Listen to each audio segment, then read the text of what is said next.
नमस्कार, मैं हूं रत्ना और आप देख रहे हैं सी न्यूज भारत। रुक करते न्यूज बुलेटिन की ओर बात होगी पवई की, जहां अवैध शराब के खिलाफ पुलिस ने बड़ी कार्रवाई की है।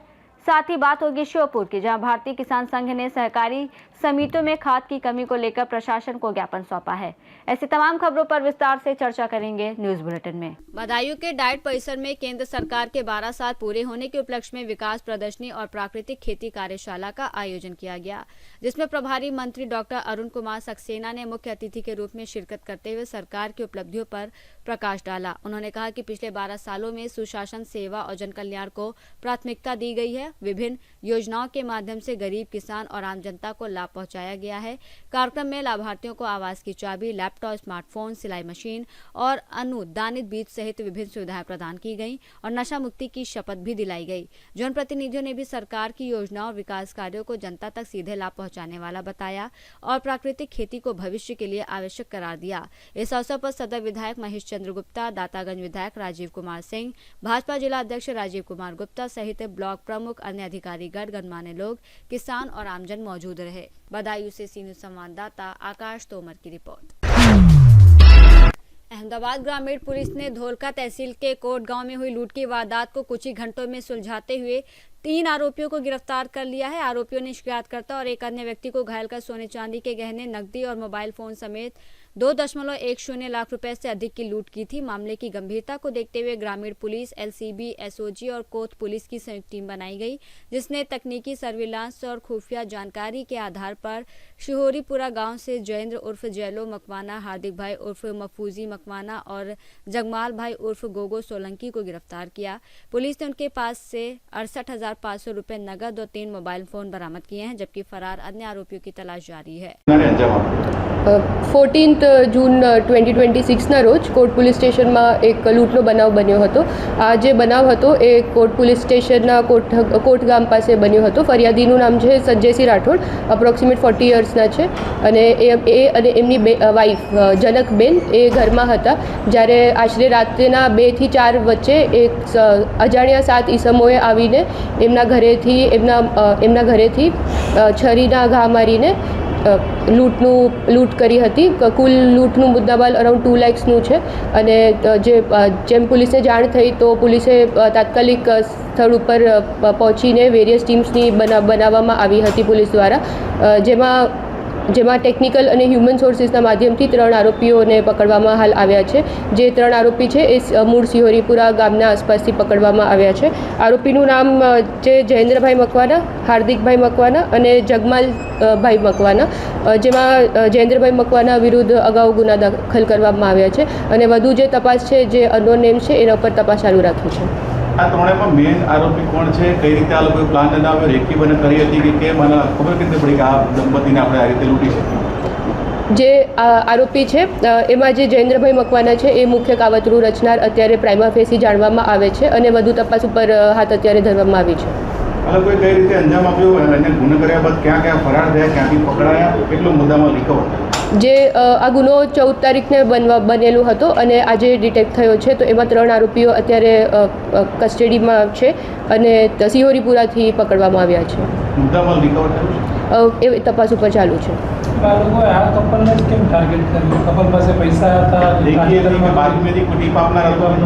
એ તપાસ ઉપર ચાલુ છે। કુલ 2 લાખનો મુદ્દામાલની લૂંટ થઈ હતી, તો એમાં હજી તપાસ ચાલુ રાખી છે।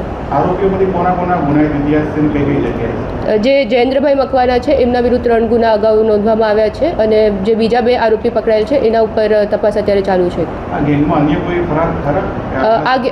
આ ફરિયાદ મુજબ તો કુલ 7 લોકો આવ્યા હતા લૂંટ કરવા માટે। અન્ય જે લોકો છે એના ઉપર બી તપાસ અત્યારે investigation is ongoing on that. આ લોકોએ કેટલા કલાક સુધી ઘરમાં રહ્યા અને કઈ કઈ વસ્તુઓ લૂંટી છે, કઈ વસ્તુઓ રોકડ હતી, દાગીને શું? આ જે બનાવ છે એ રાત્રે 2 થી 4 વચ્ચે બનેલો હતો, જેમાં દંપતીને પછી સાડી વડે બાંધી રાખવામાં આવ્યા હતા। તો એ લોકોએ કેશની ચોરી કરી છે, અરાઉન્ડ 90,000 કેશ હતું, 3 મોબાઈલ ફોન હતા અને ગોલ્ડ હતું। તો આ વસ્તુઓની લૂંટ કરવામાં આવી છે। પછી પોલીસને કઈ રીતે ખબર પડી દંપતી આ લોકો ફરાર થયા પછી પોલીસ સુધી કઈ રીતે પહોંચે? પોલીસને તાત્કાલિક ફરિયાદી દ્વારા જાણ કરવામાં આવી હતી। अहमदाबाद से सी न्यूज संवाददाता यज्ञेश की रिपोर्ट। अहमदाबाद में इनकम टैक्स ब्रिज के नीचे 7 जून की सुबह हुई मारपीट की घटना में वाडस पुलिस ने बड़ी कार्रवाई करते हुए सभी 5 आरोपियों को गिरफ्तार कर लिया है। पुरानी रंजिश के चलते एक गैंग बनाकर शिकायतकर्ता जितेंद्र भरवाड़ के बेटे राजवीर पर स्टील पाइप और लकड़ी के डंडों से जानलेवा हमला किया गया था। मामले में पहले 2 आरोपियों की गिरफ्तारी के बाद पुलिस ने अब बाकी फरार आरोपियों हिमांशु उर्फ बंतो वाघेला, साहिल वाघेला और रविंद्र उर्फ रवि राज पुरोहित को भी पकड़ लिया है। पुलिस के अनुसार ये हमला सुनियोजित था और सभी आरोपियों के खिलाफ वाडज थाने में मामला दर्ज कर आगे की कार्रवाई की जा रही है। સમયે એક દ્વારકેશ પાન પાર્લરની બાજુમાં 3 મિત્રો જે છે એ સગીર વયના એ પાન ખાવા આવેલા હશે એવી હકીકત જાહેર કરેલી હતી। એ દરમિયાનમાં બહાર જે આ કામના ભોગ બનનાર જે છે સગીર વયના એ બહાર બેઠેલા હતા અને આવીને જે આ ગેરકાયદેસર મંડળી રચીને મિત્રો જે એક જૂથ થઈને આવેલા હતા એમને આવીને પૂછેલ છે કે ભાઈ શું નામ છે, એટલે એનું નામ પૂછેલું અને પૂછીને પછી કીધું હું પોતે જ છું બોલ, એટલે એમની સાથે ઝઘડો તકરાર કરવા મળેલા। એ ભાગવા લાગેલ તો એમને પકડી અને એમનું ટ્રેક છે જે છે એ નીકળી ગયેલું હતું। એમ નગ્ન હાલતમાં એમની સાથે મારકૂટ બ્રિજની નીચે કરેલી હતી અને લોહી લોહણ હાલતમાં મારી અને ગેરકાયદેસર મંડળી રચીને નાસી ગયેલા હતા। અને આ બાબતની જાણ એમની સાથે આવેલા બીજા એક મિત્રએ એમના ઘરે ફોન કરીને જણાવતા ફરિયાદી જે છે જીતેન્દ્ર કનુભાઈ ભરવાડા જે અમદાવાદ મ્યુનિસિપલ કોર્પોરેશનમાં સફાઈ કામદારનું કામ કરેલ છે। આમાં વિગત એમને એવી જણાવેલી હતી કે આ બનાવ અગાઉ 4-5 દિવસ અગાઉ એ ઘીકાટા ખાતે જે ગયેલા હતા અને આ કામના જે આરોપી જે છે મોહિત એમની સાથે એમને મજાક મસ્કરીમાં બોલાચાલી થયેલી હતી ને ઝઘડો તકરાર કરેલો હતો આ કામના જે વિક્ટીમ દ્વારા અને એમની સાથે મારકૂટ કરેલી હતી। એના બદલાના ભાગરૂપે આ બધા મિત્રો એકજૂટ બનીને આવેલા હતા, જેમાં હિમાંશુ ઉર્ફે બંટો જે નામ છે ચંદ્રકાંત વાઘેલા અને બીજું સાહિલ જે બંને ભાઈ છે એ બંને ભાઈ તેમજ મોહિત અને કરણ ચૌહાણ એ બંને અગાઉ અટક કરવામાં આવેલા હતા અને બંને હાલે સાબરમતી જેલમાં છે। અને આ કામના બીજા જે 3 આરોપી જે હતા એ પકડવાના બાકી હતા અને તપાસ દરમિયાન બીજું રવિન્દ્ર ઉર્ફે રવિ કુંદનસિંહ રાજ પુરોહિત એનું તપાસમાં 9 આરોપીનું નામ ખુલેલું છે, જેમનો ગુનાહિત ઇતિહાસ અગાઉ પણ એમના વિરુદ્ધ ગુનો દાખલ થયેલો છે મારામારીનો। આ બધાએ ગેરકાયદેસર મંડળી રચેલી હતી અને આ બાબતનો વિડીયો વાયરલ કરેલો હતો। આ વાયરલ થયેલ વિડીયોમાં વાડજ પોલીસ સ્ટેશન દ્વારા તાત્કાલિક સંજ્ઞાન લેવામાં આવેલું હતું અને 2 આરોપીને તાત્કાલિક અટક કરેલા હતા અને બાકીના આરોપી જે છે એ પોતાના છુપાઈ રહેલા હતા અને અગાઉ પકડવા માટે પ્રયત્ન કરેલા હતા, પણ ગઈકાલે આ વાડજ પોલીસની ટીમ દ્વારા ટેકનિકલ સર્વેલન્સ અને હ્યુમન ઇન્ટેલિજન્સને આધારે બાકીના બીજા 3 આરોપીને આજરોજ પકડી પાડવામાં આવેલ છે અને એમના વિરુદ્ધ ધોરણસર કાર્યવાહી કરવામાં આવી રહેલ છે। સાહેબ, આજે ફરિયાદી જે ભોગ બનનાર છે એ અને આરોપી બધા મિત્રો જ હતા અને ઝઘડો એવો કયા મુદ્દે થયો હતો કે આ પ્રકારનો એ લોકો એ ઝઘડાનું મુદ્દાનું મજાક મસ્તીનું કારણ છે, પણ વાતચીત દરમિયાન કે આરોપીની પૂછપરછ દરમિયાન એવું જાણવા મળેલ છે કે આમ જે વિક્ટીમ જે છે એ અવારનવાર સોસાયટીમાં પણ ઝઘડો તકરાર કરી રહેલ છે અને અન્ય બીજા ઘણા લોકો સાથે પણ એમને આ પ્રકારનું ઘણાને પેન્ટ કાઢીને મારવા બાબતને ઝઘડો તકરાર કરેલાની હકીકત જાણવા મળેલ છે। ખરેખર એવું બનેલ છે કે કેમ એની તપાસ દરમિયાન હકીકતની ખરાઈ કરવાની તજવીજ ચાલેલ છે અને એમના વિરુદ્ધ જે વિક્ટીમની વાત કરે છે કે વિક્ટીમનું વર્તણૂક આવું છે, પણ એ બાબતે કોઈ ફરિયાદ દાખલ થયેલી નથી, અમે તપાસ કરાવેલી છે। જો તપાસ કે બાબતમાં વધુ કોઈ પુરાવા મળશે તો એ બાબતની નોંધ રાખેલ છે કાર્યવાહી કરવાની। ફરિયાદી એમનો એવો આક્ષેપ છે આ કામમાં કે અગાઉ જે ઝઘડો છે તો એમાં એમનો દીકરો સગીર વયનો છે ક્યાંય પણ હાજર નહોતો અને એમને એ છે જે ઘીકાટા ખાતેનો બનાવની હતું, એમના મિર્જાપર ઘીકાટાનો બનાવની હકીકત જણાવે છે। તો એ બાબતે ઘીકાટા પોલીસ સ્ટેશનમાંથી કે જે કારંજ પોલીસ સ્ટેશનની હદ લાગુ પડેલી છે, કારંજ પાસેથી પણ માહિતી મેળવાઈ રહેલ છે કે આ બાબતે કોઈ બનાવ અનુસંધાને કોઈ કોલ આવેલો કે કોઈ કાર્યવાહી માટે થયેલી છે કે કેમ, એ આધારે ડોક્યુમેન્ટરી એવિડન્સ તપાસના કામે સામેલ રાખવામાં આવશે। ગુનાહિત ઇતિહાસમાં રવિન્દ્ર ઉર્ફે રવિ કુંદનસિંહ રાજ પુરોહિત છે, એનો ગુનાહિત ઇતિહાસ જે છે એના વિરુદ્ધમાં અગાઉ અમદાવાદમાં વાડજ પોલીસ સ્ટેશનમાં જ અગાઉ મારામારીના गुनाમાં આ સંડોવાયેલા છે। अहमदाबाद से सीनियर संवाददाता योगेश गोस्वामी की रिपोर्ट। रानीश्वर के शादीपुर और पाटजोर पंचायत में राज्यव्यापी अबुआ जाति निवासी प्रमाण पत्र अभियान के तहत विशेष शिविर का आयोजन किया गया, जिसका शुभारंभ अंचल अधिकारी शानदार नुसरत और पंचायत मुखिया की मौजूदगी में हुआ। इस अभियान का उद्देश्य ग्रामीणों को जाति और निवास प्रमाण पत्र बनवाने के लिए अंचल कार्यालय के चक्कर से बचाकर पंचायत स्तर पर ही सुविधा उपलब्ध कराना है। शिविर में बड़ी संख्या में ग्रामीणों ने आवेदन जमा किए, जिनमें कई आवेदनों का मौके पर ही सत्यापन कर निपटारा किया गया, जबकि शेष आवेदनों की जाँच प्रक्रिया जारी है। अधिकारियों ने बताया कि आवश्यक दस्तावेजों के आधार पर शीघ्र प्रमाण पत्र जारी किए जाएंगे ताकि लोगों को अनावश्यक परेशानी न हो। दुमका से सीनियर संवाददाता शुभंकर नंदन की रिपोर्ट। गांधीनगर में 50वें कोस्ट गार्ड स्थापना दिवस के अवसर पर डिप्टी चीफ मिनिस्टर हर्ष सांघवी ने 6-4 सर्कल पर कोस्ट गार्ड ऑपरेशन की रेप्लिका का उद्घाटन किया और कोस्ट गार्ड को शुभकामनाएं दी। इस मौके पर गांधीनगर की मेयर मीराबेन पटेल, विधायक रीताबेन पटेल सहित कई गणमान्य लोग मौजूद रहे। गांधीनगर से सी न्यूज संवाददाता अमित पटेल की रिपोर्ट। कन्नौज कलेक्ट्रेट परिसर में केंद्र की मोदी सरकार के 12 साल पूरे होने के उपलक्ष्य में भव्य विकास प्रदर्शनी का आयोजन किया गया, जिसका उद्घाटन पूर्व सांसद सुब्रत पाठक ने फीता काटकर किया। उद्घाटन के बाद उन्होंने मीडिया से बातचीत में विपक्ष पर निशाना साधते हुए कहा कि प्रदर्शनी में सरकार के 12 सालों की उपलब्धियों को देखा जा सकता है और ये 3 दिनों तक चलेगी। उन्होंने विपक्षी दलों को चुनौती देते हुए कहा कि उन्हें उत्तर प्रदेश में हुए विकास कार्यों को समझने के लिए इस प्रदर्शनी का अवलोकन करना चाहिए। इस दौरान उन्होंने अयोध्या राम मंदिर मुद्दे और उससे जुड़े मामलों पर भी अपनी बात रखी। राम मंदिर से जुड़े कर्मचारियों पर किसी भी गलत कार्य की स्थिति में सख्त कार्रवाई की बात कही। साथ ही उन्होंने विपक्षी नेताओं के बयानों पर पलटवार करते हुए इसे विकास और उपलब्धियों को जनता तक पहुंचाने का माध्यम बताया। भैया, आज ये कार्यक्रम है 12 साल पूरे हो गए, कैसे देखते हैं और इस तरह के कार्यक्रम कितना महत्वपूर्ण है? देखो, जब लोग सवाल खड़े करते हैं, खासकर विपक्ष, और वो विपक्ष जिसके समय पर उत्तर प्रदेश में जंगल राज रहा हो, जब वो सवाल खड़ा करता है कि भारतीय जनता पार्टी की सरकारों ने 12 साल में किया क्या, तो हमारे डबल इंजन की सरकार ने 12 साल में क्या किया है वो इस प्रदर्शनी में दिखाया गया है। इस प्रदर्शनी का नाम विकास प्रदर्शनी है, 3 दिन तक रहेगी। तो आज हमारा आप सबके माध्यम से ऐसे हर विपक्षी को जो जंगल राज के समय पर, जिन्होंने सत्ता के समय जंगल राज उत्तर प्रदेश को बना दिया था, वो कलेक्ट्रेट में आएँ और भारतीय जनता पार्टी के 12 साल में डबल इंजन सरकार द्वारा किए गए कामों को अपनी आंखों से देख लें। जिस तरीके से राम मंदिर चोरी का मुद्दा अखिलेश यादव ने पहले उठाया, अब वो कह रहे हैं कि क्या साधु सन्यासियों पे जांच कराई की? देखो, ये सब कुछ जो कुछ भी हो रहा है उसमें जिस व्यक्ति का नाम सामने आया है, टिन्नू यादव, वो टिन्नू यादव समाजवादी पार्टी के से जुड़ा हुआ रहा है। निश्चित रूप से इसके जब तार खुलेंगे, जब षड्यंत्र की जड़ों तक पहुंचेंगे, तो उसमें अखिलेश यादव का भी हाथ सामने आएगा, आप स्पष्ट मानकर चलिए। अखिलेश यादव के द्वारा एक बयान दिया गया जिसमें उन्होंने कहा कि अयोध्या के राम मंदिर में चोरी, उसके बाद बीजेपी IIT की जगह SIT बनाती है। देखो, अखिलेश यादव जी को एक बात को समझना चाहिए कि राम मंदिर से उनकी कोई आस्था ही नहीं है। उन्होंने राम भक्तों के ऊपर गोलियां चलवाई थी, उनकी निर्मम हत्या कराई थी, वहाँ के ऊपर बाबरी मस्जिद थी, ऐसा वो स्वीकार करते थे। तो उनकी आस्था बाबरी मस्जिद में है कि राम मंदिर में? सबसे पहले वो स्पष्ट करें कि उनकी आस्था किस में है, बाबरी मस्जिद में है कि राम मंदिर में है। और वह इस प्रकार के जो आरोप लगा रहे हैं, तो कहीं ना कहीं राम मंदिर से जुड़ी लोगों की आस्था के ऊपर चोट पहुंचाने के लिए। और ये षड्यंत्र भी जो रचा गया है कि जिस षड्यंत्र में जिस प्रकार से जब तक टिन्नू यादव का नाम नहीं आया था, तब तक अखिलेश यादव कह रहे थे कि इसकी जांच कराओ, जांच कराओ, और जब उसकी जांच कराई तो जब टिन्नू यादव का नाम आ रहा है तो अब कह रहे हैं उसकी जांच क्यों करा रहे हो?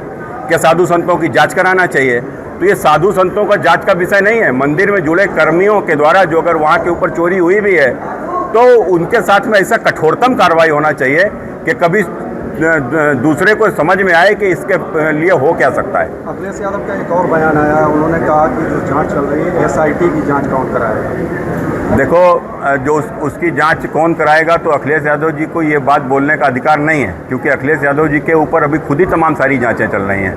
तो उनकी जांच कौन कराएगा, किसकी जांच कौन कराएगा, तो एक संविधान है, वो संविधान की बात करते हैं। तो संविधान की बात करते हैं तो इस प्रकार की अगर बात करेंगे तो उनके ऊपर, इसका मतलब संविधान पर उनको विश्वास ही नहीं है। कन्नौज से सी न्यूज संवाददाता शिबू सैनी की रिपोर्ट। खूंटी के नगर भवन सभागार में झामुमो का बूथ स्तरीय कार्यकर्ता प्रशिक्षण शिविर आयोजित हुआ, जिसमें खूंटी, तोरपा और तमाड़ के विधायक सहित कई वरिष्ठ नेता शामिल हुए। कार्यक्रम में केंद्रीय महासचिव विनोद पांडे ने कार्यकर्ताओं को संबोधित करते हुए SIR प्रक्रिया में बूथ लेवल एजेंट की भूमिका को मजबूत करने और किसी भी मतदाता का नाम न छूटने देने पर जोर दिया। उन्होंने केंद्र सरकार और चुनाव आयोग पर सवाल उठाते हुए कहा कि विभिन्न राज्यों में SIR के दौरान मतदाता सूची से नाम हटाए जाने की घटनाएं सामने आई हैं, जिससे नागरिकों के अधिकार प्रभावित हो रहे हैं। वहीं विधायकों ने भी मतदाता सूची में नाम जोड़ने और हटाने की प्रक्रिया में सतर्कता बरतने की बात कही और कहा कि झारखंड में ऐसी स्थिति ना बने, इसके लिए कार्यकर्ताओं को जागरूक किया जा रहा है।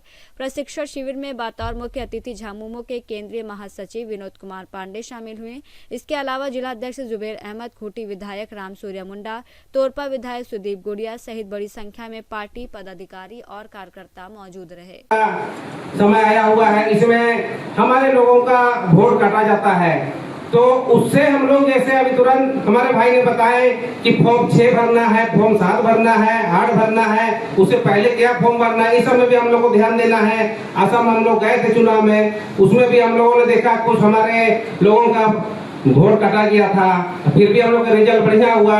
तो हमारे सरकार का यही कहना है कि हमारे झारखंड में इस तरह से वोट ना काटे और आगे भी हमारी सरकार बने रहे, सुचारू रूप से सरकार चले। जैसे हमारे सरकार द्वारा हम लोग देख ही रहे हैं, मैया योजना, लोन फ्री, बिजली फ्री, पानी फ्री, सब फ्री है, वैसा आगे भी चलता रहेगा। ज्यादा ना कहते हुए इन्हीं चंद शब्दों के साथ आप सबको फिर से जोहार, जय झारखंड, धन्यवाद। बहुत सारी चीज़ों को बताया गया है, ये सिर्फ बताया नहीं कि हम लोग को मंत्र बताया गया, गुरु मंत्र बताया गया है।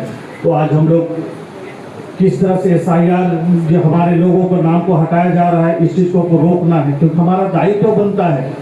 हम लोगों को लोगों ने वोट दिया है और आने वाले समय में भी हम लोग देखते हैं कि अगर SIR के माध्यम से इनका नाम को अगर हटा दिया जाएगा तो भारत की नागरिकता से वो वंचित हो जाएंगे।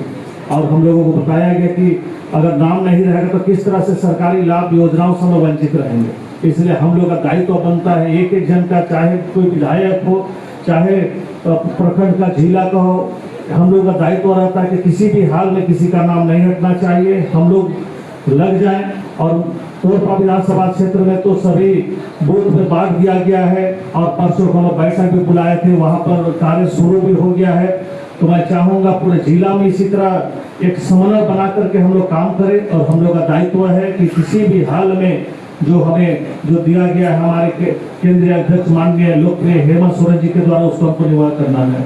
मैं इन्हीं शब्दों के साथ अपने वाणी को विराम करता हूँ और आशा करता हूँ कि जो हमें दायित्व दिया गया उसको हम लोग निर्वाह करेंगे। धन्यवाद, जोहार।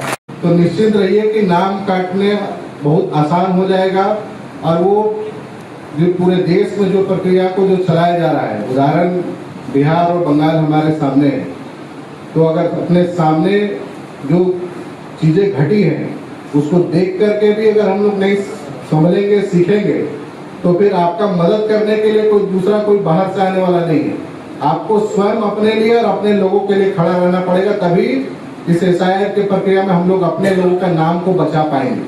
और इसलिए भी बचाना जरूरी है, इसलिए बचाना जरूरी, इसके बारे में भी विनोद भैया ने बहुत अच्छे तरीके से चीजों को आप लोगों को बताया है। आप ये सीधा सा बात समझ लीजिए कि वोट देने का अधिकार किसको मिलता है? वोट देने का अधिकार उन्हीं को मिलता है जो देश के नागरिक भी होते हैं। तो आप इस तरीके से भी समझ जाइए कि अगर आपका नाम कटेगा तो कल के दिन में ऐसा ना हो कि आप इस देश के नागरिक है, इसको भी प्रूव करने के लिए आपको लाइन में खड़ा कर दिया जाएगा।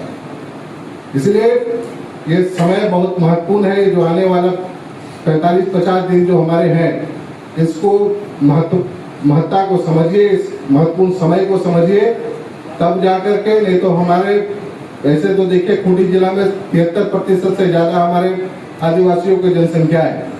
तो हम लोगों के लिए भी चुनौती है कि इसको हम लोग कैसे बचाएंगे, और हम लोग नहीं बचाएंगे तो ये मान के चले कि दूसरे लोग या फिर भाजपा ये SIR के माध्यम से जो साजिश रचने का काम कर रही है पूरे देश में, ये मान के चलिए कि फिर जहाँ जहाँ वो इस साजिश में कामयाब हुए हैं, यहाँ भी कामयाब होने में उनको देर नहीं लगेगी। तो चलिए हम सब मिल करके जो उनके मंसूबे हैं, उन मंसूबों को अगर हम सब मिल करके इस मैदान में कूदेंगे तो निश्चित रहिए, जिस तरीके से हम लोगों ने उन लोगों को लगातार 2 बार चुनाव में हरा करके भेजा है, आने वाले समय में भी उनकी दाल गलने हम लोग नहीं देंगे। यही जो हमारे कमेटी के जो कार्यकर्ता हैं और साथ में जो BLA-2 जो बूथ पर पार्टी के द्वारा चयनित हुए हैं, उन सभी लोगों को हम लोगों ने आमंत्रित किया था और एक प्रशिक्षण का हम लोगों ने कार्यक्रम रखा। चूंकि SIR को लेकर के पूरे राज्य की जनता से शंकित है, थोड़ा डरी हुई है, तो उनके डर को, उनके शंका को हम लोगों को दूर करना है और आगे उनको किस तरह से बूथ पर अपने काम करना है, किस तरह से बीएलओ जो चयनित है चुनाव आयोग के तरफ से, उनके साथ किस तरह सहयोग करना है ताकि किसी भी मतदाता का नाम मतदाता सूची से ना कटे और जिनकी उम्र 18 वर्ष से ज्यादा हो गई उनका नाम मतदाता सूची में जुड़े, इसको सुनिश्चित करने का दायित्व BLA 2 और बूथ कमेटी के सदस्यों को हम लोगों ने दी। देखिए, वोट चोरी की बात तो अभी आपको बाद में समझ में आएगी, लेकिन जो हम लोगों का अनुभव है कई राज्यों के चुनाव को देखने के बाद, तो उससे स्पष्ट हो जाता है कि केंद्र की सरकार और आयोग की नीयत सही नहीं है, जिसके कारण बिहार में, बंगाल में और कई राज्यों में इस तरह के परिणाम सामने देखने को मिले। लाखों की संख्या में लोगों का नाम वोटर लिस्ट से कट जाना और 27 लाख 28 लाख लोगों को वोट के द्वारा भी बोलना कि आप अगला बार अपना मतदान करें, इससे ज्यादा दुर्भाग्यपूर्ण कुछ नहीं हो सकता। क्या लगता है दादा, वेस्ट बंगाल में लगभग 90 लाख वोटर से नाम हटाया गया है। 90 लाख के अलावा 27 लाख उसमें और ऐड कर दीजिए आप, जिनको कि बाद में वोट देने का बात कहा गया कोर्ट के द्वारा, तो इससे स्पष्ट हो जाता है कि नहीं, ये साजिश इस राज्य में हम लोग कामयाब नहीं होने देंगे। उसको नाकाम करने के लिए ही आज हम बूथ स्तर के कार्यकर्ताओं के साथ, BLA 2 के साथ, जिला और केंद्र समिति के सदस्यों के साथ हम लोग बैठे और उनसे संवाद कर उनको हर तरह से सहयोग करने का हमने आश्वासन दिया और हर जगह पर उनको सचेत रहने का प्रशिक्षण भी हम लोगों ने दिया है। खूंटी से सीनियर संवाददाता शहीद अंसारी की रिपोर्ट। लातेहार में SR पावर प्लांट क्षेत्र में भूमि वापसी को लेकर विवाद एक बार फिर तेज हो गया है। प्लांट से प्रभावित 5 गांव की संयुक्त ग्राम सभा ने उपायुक्त को स्मार पत्र सौंपकर तत्काल हस्तक्षेप की मांग की है। ग्रामीणों का कहना है कि 27 मई को हुई ग्राम सभा में भूमि वापसी को लेकर निर्णय लिया गया था, लेकिन अब तक प्रशासन या कंपनी की ओर से कोई ठोस कार्रवाई नहीं हुई है, जिससे मजदूर, किसान और रैयत आर्थिक संकट में है। ग्रामीणों ने चेतावनी दी है कि यदि 10 दिनों के भीतर समाधान नहीं निकला तो वो अपनी जमीन पर खेती सहित अन्य कार्य शुरू करने को मजबूर होंगे। साथ ही उन्होंने प्रशासन से कंपनी और ग्रामीणों के बीच सुलह कराकर स्थिति सामान्य करने की अपील की है। और हम लोग 2007-8 में 5 गांव जैसे चतुआ, अनगाड़ा, अरढे, तुपी और चकला का महुआ मिलान, रक्सी, ये सब सारे मिला करके हम लोग SR पावर झारखंड लिमिटेड के साथ एक मीटिंग किए गए 2007-8 में, और उसमें सहमति बनी कि कंपनी को मान लिया जाए इस शर्त में ज़मीन दिया जाए। तो उसमें 19 बिंदु पर हम लोग को सहमति बना 5 गांव के। तो उस सहमति के तहत हम लोग इस कंपनी को SR पावर झारखंड को दिए थे रोजी रोजगार के लिए, लेकिन SR ने किसी कारण बस मान लिया जाए कोल ब्लॉक रद्द हो जाने के बाद उन्होंने मान लिया जाए ये हो गया, मान लिया दिवालिया घोषित हो गया। दिवालिया घोषित होने के बाद 2024 में मान लिया जाए रेशमी मेटेलिक आने के बाद हम लोग को एग्रीमेंट मानने से इनकार कर रहा है, और हम लोग को रोजी रोजगार जो मान लिया जो भाता जो मिलता था हम लोग को 2024 तक वो सारे रैयतों को निकाल दिया गया। तो हम लोग पेशा कानून के तहत हम लोग मान लिया जाए आज इसलिए चढ़ाई किए कि जब हम लोग को रोजी रोजगार नहीं है तो फिर ज़मीन नहीं और न कंपनी चाहिए हम लोग को। और यहाँ इस क्षेत्र में हम लोग भूखमरी के कगार में चला है। जो ज़मीन से हम लोग जीव का उपार्जन करते थे, पर परिवार का पोषण पालन होता था, वो सारे ज़मीन हम लोग मान लिया जाए SR पावर झारखंड को दे दिए। अब बाकी हम लोग के पास कुछ रह नहीं गया है, और आज हम लोगों को मान लिया जाए बेदखल किया जा रहा है।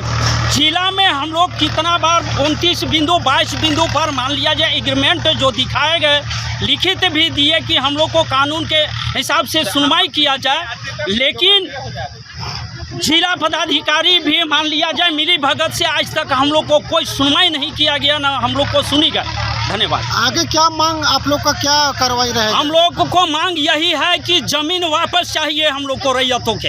अब हम लोग कंपनी को दे करके हम लोग देख लिए कि हम लोग को रोजी रोजगार मिलने वाला नहीं है। अपना परिचय दें। मेरा नाम महेश गंजू चतुर। कमलेश जी, हमारा आंदोलन पूर्व निर्धारित और बिल्कुल संवैधानिक आंदोलन है। जैसा कि 27 मई को आप जानते हैं, आप भी उसमें मौजूद थे, कि यहाँ एक संयुक्त ग्राम सभा कर ग्राम प्रधानों की अध्यक्षता में हमने निर्णय लिया था कि अगर रश्मि मेटेलिक हमारी मांगे नहीं मानती है, हमको रोजगार उपलब्ध नहीं करवाती है, तो हम अपनी ज़मीनों को वापस लेंगे। और ज़मीनों को आज हम वापस ले रहे हैं पूर्व निर्धारित कार्यक्रम के तहत, जो कि बिल्कुल संवैधानिक है।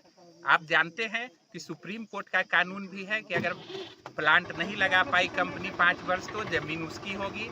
झारखंड सरकार का कानून भी यह कहता है कि अगर प्लांट 5 वर्षों तक नहीं लगा तो ज़मीन रैयतों की होगी। तो सुप्रीम कोर्ट, सरकार, सभी के निर्णय और खासकर यहाँ पेशा कानून जो लागू हुआ है उसके तहत हमें अधिकार प्राप्त है कि हम अपनी ज़मीनों को ग्राम प्रधान की अध्यक्षता में फैसला लेकर वापस ले सकते हैं। और चूँकि हमने ज़मीन दी थी प्लांट लगाने के लिए, न कि किसी की पर्सनल संपत्ति बनाने के लिए, और जब रश्मि मेटेलिक यहाँ प्लांट नहीं लगा रही है और हमारा रोजगार हमसे छीन लिया है, तो हमारे सामने अपने जीविकोपार्जन करने के लिए अपनी ज़मीनों को वापस लेने के अलावे कोई चारा नहीं है। अतः हम विवश होकर रश्मि मेटेलिक के अड़ियल रुख के कारण, प्रशासन की उदासीनता के कारण, चूँकि प्रशासन पहल करवा चुकी थी लेकिन प्रशासन के निर्देश को भी कंपनी ने नहीं माना। पिछले अनुमंडल पदाधिकारी के नेतृत्व में बैठक हुई थी जहां आप सभी मौजूद थे, लेकिन उसको भी रश्मि मेटेलिक ने दरकिनार कर दिया। तो अब हम मजबूर होकर अपने संवैधानिक अधिकारों का प्रयोग करते हुए पेशा कानून के तहत मिले अधिकारों के तहत अपनी ज़मीनों पर अपना कब्जा बना रहे हैं। और आज जैसा कि पूर्व घोषणा थी, आज से हम हल जोतना शुरू कर अपनी ज़मीनों पर औपचारिक कब्जा ले रहे हैं। अब हम यहाँ खेती करेंगे, हम यहाँ पेड़ लगाएंगे, और अब ग्राम सभा के लिए निर्णय के तहत जो भी यहाँ संपत्ति है हमारी ज़मीनों पर वह हमारी हुई, ग्रामीणों को हुई। और आज से यह कार्यक्रम शुरू हो गया। इसी के तहत आज हम लोग यहाँ इकट्ठा हुए हैं और पूर्व निर्धारित कार्यक्रम के तहत ज़मीनों पर कब्जा की कार्रवाई शुरू कर रहे हैं। ग्राम प्रधान जिंदाबाद, जिंदाबाद, जिंदाबाद। अभी यहाँ प्लांट के अंदर आप लोग मौजूद हुए हैं, क्या कारण है जो यहाँ पे ट्रैक्टरें देख रहे हैं, ट्रैक्टर चल रहा है? 2007-8 में अनगाड़ा, चतरो, कुसुमटोला, अरठेर, हम लोग एक बैठक करके प्लांट लगाने के लिए हम लोग एक बैठक किए थे। इस बैठक में हम लोग को सर्वसम्मति से निर्णय हुआ कि इस क्षेत्र में प्लांट लगेगा तो हम लोग को 5-6 गांव या चंदवा या लातेहार के लोगों को यहाँ विकास होगा और आने वाला दिन में यहाँ के हम लोग को जो बाल बच्चा है वो पढ़ेंगे लिखेंगे और आने वाला दिन में सभी को टेक्निकल रोजगार यहाँ बहाल होगा। लेकिन 2007-8 के बाद 12-13 में कंपनी वापस चल गई। उसके बाद नया कंपनी 2025 में 20 मार्च को यह हैंड ओवर की रश्मि कंपनी। उसके बाद यहाँ के जो रैयते थे 5 गांव के जो एसआर में यहाँ रोजी रोटी से जोड़े थे उसको दरकिनार करके अपना अड़ैया मनमानी करना शुरू कर दिए। हम लोग संयुक्त ग्राम सभा करके हम लोग 2026 में 22 तारीख को एक ग्राम सभा किए। उसमें हम लोग निर्णय लिए और निर्णय के आधार पर सभी जगह हम लोग प्रशासन और सभी जगह हम लोग लेटर के माध्यम से अवगत करवाए और सभी से जी हजूरी किए, लेकिन कोई नहीं माना। लेकिन फिर हम लोग तीसरा बार ग्राम सभा किए और जिला प्रशासन को हम लोग भी हजूर विनती किए, वहाँ भी कुछ नहीं सुनवाई हुआ और ना कंपनी किया। इसके बाद हम लोग संयुक्त ग्राम सभा में निर्णय लिए कि जो हम लोग ज़मीन दिए हैं और 1996 और 2025 का जो पेशा कानून लागू हुआ है उसमें कानूनी रूप से रैयतों को जो छल किया और ज़मीन लिया है वो स्वतः वापस किया जाए, इस तरह से मेरा एक ग्राम सभा का निर्णय लिया। आज के डेट में हम लोग पूरा 5 गांव मिल के खेती करने के लिए हम लोग। तो यहाँ पे प्लांट के अंदर जैसा कि हम देख पा रहे हैं चारों ओर जहाँ तक नजरें जा रही है वहाँ पे आप लोग खेती की बाड़ी के कारोबार कर रहे हैं। तो कंपनी इसके मतलब रैयतों के द्वारा जो यहाँ खेती बाड़ी का काम कर रहे हैं आप लोग, आगे क्या कार्रवाई या आप लोग का क्या प्लान है आगे का? आगे प्लान हम लोग को ये है कि अब हम लोग ज़मीन नहीं देंगे। अब हम लोग जिस तरह से पूर्वजों ने खेती बाड़ी करके हम लोग को जी पालन करके हम लोग को जिस तरह से आगे बढ़ाए हैं उसी तरह से हम सोच लिए हैं कि अब बाल बच्चा को हम लोग इसी खेती बाड़ी के माध्यम से पढ़ाएंगे लिखाएंगे और आगे बढ़ेंगे। आने वाला दिन में जो भी कंपनी यहाँ झारखंड राज्य में आया है सभी को स्थिति हर जगह यही है कि यहाँ के झीलने के लिए ज़मीन देते हैं और जो यहाँ विकास की बात करते हैं उसको रैयत को दरकिनार करके और विदेशी लोग यहाँ ऐशो आराम से जीते हैं। यहाँ झारखंड के लोग को मुंह में माटी छापने के काम करते हैं। तो आज के डेट में हम लोग को ग्राम सभा ये निर्णय लिया है, आज कोई भी कंपनी हमारे गांव में आएंगे तो हम लोग पुरजोर उसको विरोध करेंगे। यहाँ 5 गांव के रैयत लोग मौजूद हैं? हाँ, 5 गांव के रैयत मौजूद अपना है। परिचय बताएं। मेरा नाम प्रयागगंज है, ग्राम प्रधान अनगढ़ा। लातेहार से सीनियर संवाददाता बबलू खान की रिपोर्ट। चंदवा में मुहर्रम 2026 को शांतिपूर्ण और सौहार्दपूर्ण माहौल में संपन्न कराने के लिए थाना परिसर में शांति समिति की बैठक आयोजित की गई, जिसमें एसडीपीओ लातेहार संदीप गुप्ता, सीओ सुमित झा, थाना प्रभारी अशोक सिंह और बीडीओ सहित दोनों समुदाय के गणमान्य लोग शामिल हुए। बैठक में पर्व के दौरान आपसी भाईचारा बनाए रखने, अफवाहों से दूर रहने और किसी भी समस्या की सूचना तुरंत प्रशासन को देने की अपील की गई, जबकि उपस्थित लोगों ने आयोजन को शांतिपूर्ण ढंग से संपन्न कराने के लिए अपने सुझाव भी दिए। मौके पर राम यश पाठक, फिरोज अहमद, अफदाल आलम, असगर खां समेत कई लोगों ने शांति समिति की बैठक में भाग लिया। लातेहार से सीनियर संवाददाता बबलू खान की रिपोर्ट। पन्ना जिले में पुलिस अधीक्षक निवेदिता नायडू के निर्देश पर अवैध शराब के खिलाफ बड़ी कार्रवाई की गई। थाना पवई पुलिस ने मुखबिर की सूचना पर सलेहा रोड से पवई की ओर आ रही एक पिकअप वाहन को ग्राम कैथी के पास घेराबंदी कर रोका, जिसमें तलाशी के दौरान कुल 819 लीटर अवैध शराब बरामद हुई, जिसकी कीमत लगभग 4 लाख रुपए बताई गई है। अतिरिक्त पुलिस अधीक्षक वंदना सिंह और एसडीओपी पवई भावना दांगी के मार्गदर्शन में की गई इस कार्रवाई में वाहन चालक प्रमोद राय को गिरफ्तार किया गया, जबकि शराब और वाहन सहित कुल करीब 14 लाख रुपए का माल जब्त किया गया।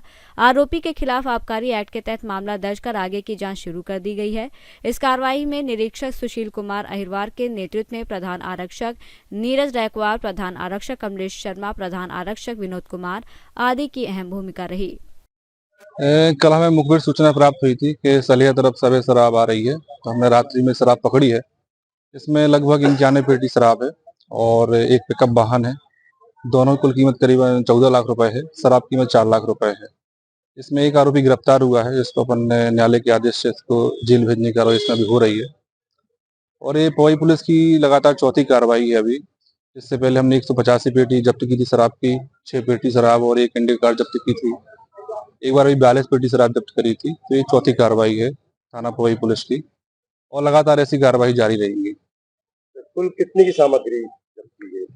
कुल कीमती मसरूगा ये लगभग 14 लाख का है और शराब कीमत लगभग 4 लाख रुपए की है। और एक पिकअप वाहन भी है। एक पिकअप वाहन मॉडिफाइड वाहन है। इसमें सामान्य तौर से बाहर से देखेंगे तो खाली लगेगा, ये बाहर से एक खाली लगेगा, लेकिन चूंकि इसमें एक ऐसी लेयर लगी हुई है पुष्पा मूवी जैसी, तो इसमें अंदर सामान इसमें बन जाता है, तो दिखता नहीं है ऐसे। पवई से सीनियर संवाददाता सुरेश कुमार द्विवेदी की रिपोर्ट।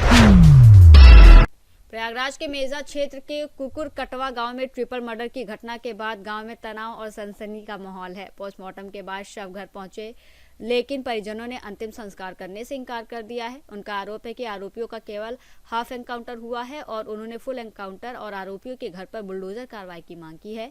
इसी मांग को लेकर परिजन धरने पर बैठे हुए हैं। मौके पर एसडीएम और पुलिस प्रशासन परिजनों को समझाने का प्रयास कर रहे हैं, लेकिन वो अपनी मांगों पर अड़े हुए हैं, जिससे स्थिति तनावपूर्ण बनी हुई है। जी, आवाज आ रही है मेरी, आवाज आ रही है। जी।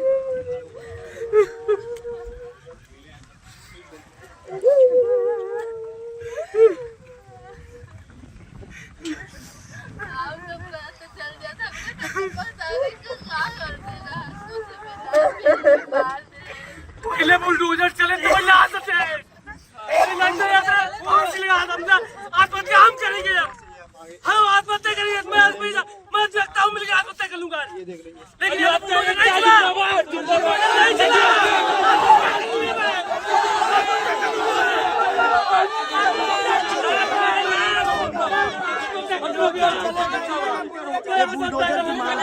ना कहीं खड़े हुए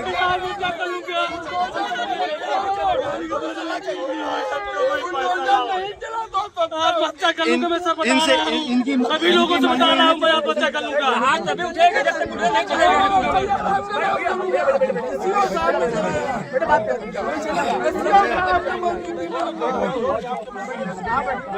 प्रयागराज से सीनियर संवाददाता बुद्ध सेन की रिपोर्ट। भारतीय किसान संघ तहसील कराहल ने खेतों की ओर जाने वाले रास्तों पर अतिक्रमण और सहकारी समितियों में खाद की कमी को लेकर प्रशासन को ज्ञापन सौंपा। जिला अध्यक्ष नरेंद्र सिंह चौधरी ने आरोप लगाया कि राजस्व अभिलेखों में दर्ज रास्तों को अतिक्रमण मुक्त कराने की मांग लंबे समय से की जा रही है, लेकिन प्रशासन ध्यान नहीं दे रहा, जिससे किसानों को खेतों तक पहुंचने में कठिनाई हो रही है। साथ ही उन्होंने कहा कि क्षेत्र की सहकारी समितियों और ई टोकन केंद्रों पर खाद की उपलब्धता नहीं है, जबकि सरकारी रिकॉर्ड में पर्याप्त स्टॉक दिखाया जा रहा है। किसानों ने मांग की है कि सभी केंद्रों पर खाद की उचित आपूर्ति सुनिश्चित की जाए और कराहल क्षेत्र में बिजली व्यवस्था को भी बारिश से पहले दुरुस्त किया जाए। इस अवसर पर जिला उपाध्यक्ष मुकेश पालीवाल, तहसील अध्यक्ष सियार राम गुर्जर, मंत्री निसार खान सहित बड़ी संख्या में किसान मौजूद थे। श्योपुर से सीनियर संवाददाता जितेंद्र की रिपोर्ट। कराहल क्षेत्र के ग्राम नीची राहरौन स्थित श्री राधा कृष्ण मंदिर में आयोजित 7 दिवसीय श्रीमद् भागवत सप्ताह ज्ञान यज्ञ का बुधवार को श्रद्धा और उल्लास के साथ समापन हुआ, जिसमें अंतिम दिन सुदामा चरित्र, भागवत धर्म, शुकदेव जी की विदाई और व्यास पूजन जैसे प्रसंगों का भावपूर्ण वर्णन किया गया। सुदामा कृष्ण मैत्री के मार्मिक प्रसंग और जीवंत झांकी ने श्रद्धालुओं को भावीभोर कर दिया, जबकि आयोजन समिति ने गुरुवार को पूर्णाहुति, हवन और विशाल भंडारे के आयोजन की जानकारी देते हुए क्षेत्रवासियों से प्रसाद ग्रहण करने का आग्रह किया। श्योपुर से सीनियर संवाददाता राम मिलन यादव की रिपोर्ट। बुलेटिन में फिलहाल इतना ही। देश और दुनिया की तमाम बड़ी खबरों के लिए देखते रहिए सी न्यूज़ भारत।